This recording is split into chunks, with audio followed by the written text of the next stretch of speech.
तेरा दन हुआ है कि भूखन तेरा बैठा है। बोलो दिया भाव आवे के का लेवा आवे बेटे बोट लेवा। बोलो आवे जरा पानी की पता ओ बैठा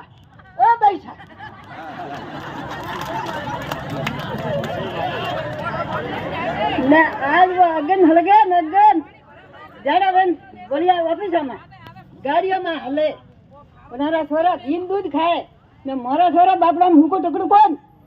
बोलो ने खोला बेटा छोकरा रे गोड़ा दुके मारी ऐसी बड़ी उम्र पर मैं आगे पानी वास्ते शब्द मारे व्याप हुआ तो बोलो अगर 13 बटन पढ़नाई थी आज मारा पग हले रही है पर छोरा बेटा छोकरा नहीं हले सकता और पानी के कारण क्या समझते हो आप।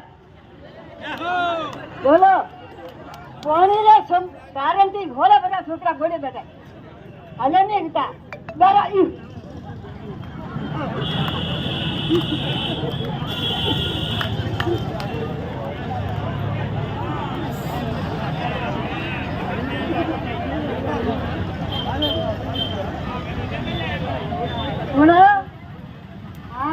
छोकरा है जरा लई नहीं आने एकदम कौन वास्ते क्या तो पानी पियंदे सब जाए न सब छोड़ेला बंदो।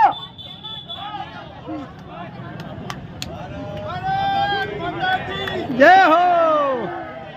देखो सा मारे भुआ जी